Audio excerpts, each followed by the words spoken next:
Alors, je m'appelle Justine Toué, ma fille s'appelle Mathilde.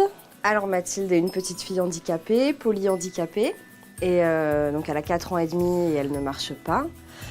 Et elle a un lit de bébé donc depuis sa naissance, mais quand je dois la coucher, je suis obligée de me pencher énormément et pour la relever aussi, c'est assez compliqué, sachant que je suis pas très grande. Et j'avais besoin d'un lit adapté à son handicap, donc qui puisse s'ouvrir pour pouvoir la coucher facilement et la relever facilement. Sachant que dans sa maladie, elle fait des crises d'épilepsie, principalement la nuit. Donc ce qui rend aussi les choses compliquées pour le coucher. Et comme j'habite au Poiré, en passant devant l'âme du bois, je me suis dit un jour que j'allais voir si le projet pouvait les intéresser pour faire un lit pour ma puce.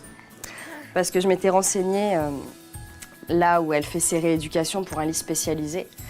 Il faut savoir que c'est souvent des lits d'hôpitaux qui sont, à mon sens, pas vraiment adaptés pour avoir passé beaucoup de temps à l'hôpital. Je les trouve pas vraiment super et ça coûte surtout une vraie fortune. Donc ça convenait pas du tout à nos besoins et puis je voulais pas recréer non plus une chambre d'hôpital dans sa chambre à elle, quoi. Donc j'ai téléphoné ici, j'ai été reçue d'une manière extraordinaire par Monsieur Durand et on a parlé du projet qui l'a tout de suite intéressé. Et voilà, maintenant on est en attente du nouveau lit pour Mathieu. Avec la table allongée, il y a plein de choses. Oui, je te vois. Il y a plein de choses à faire, donc voilà l'histoire. Il me fallait un lit qui puisse s'ouvrir, qui soit plus long que ce qu'elle a actuellement, parce que son lit de bébé, elle grandit, elle a quand même 4 ans et demi. Donc il faut un matelas plus long, il faut que je puisse ouvrir une porte qui soit sur gond, sachant que tous les modules de gond qui soient en métal, il faut qu'ils soient cachés, parce que Mathilde met tout à la bouche, donc c'est assez compliqué. Et au bout du lit, il me faut une table allongée qui soit pareil, beaucoup plus grande que les tables standards, parce qu'elle est beaucoup plus grande qu'un bébé. Donc tout est du sur-mesure en fin de compte. Donc à part le faire faire par un professionnel, dans le commerce, j'avais aucune chance de trouver ça.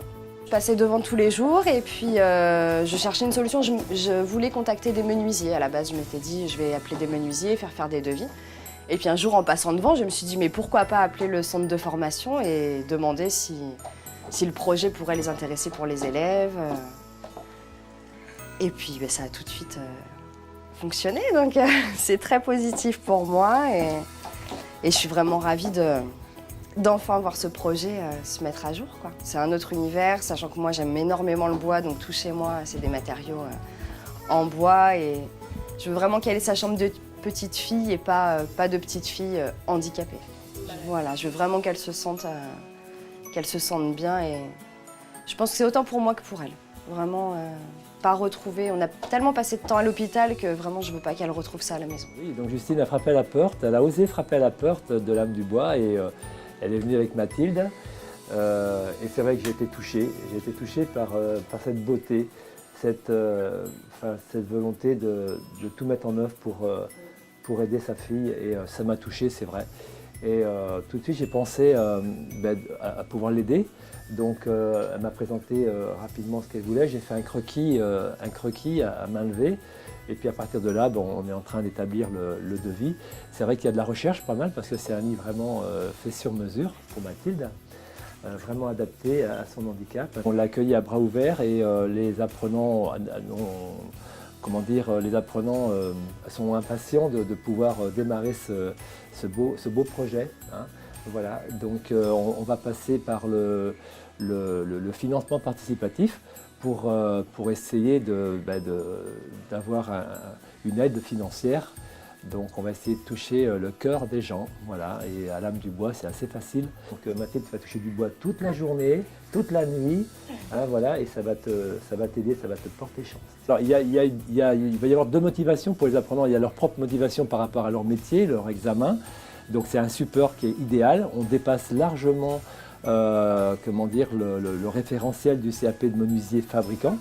Donc ça c'est riche pour eux. Et puis de savoir qu'ils le font aussi pour une maman et un bébé, ça double leur motivation, quoi. Ça triple même leur motivation, il n'y a pas de mots pour le dire.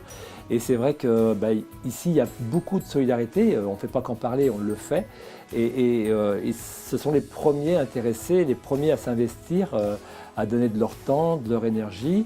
Ils vont faire ça aussi pendant les temps de formation, mais aussi en atelier du soir.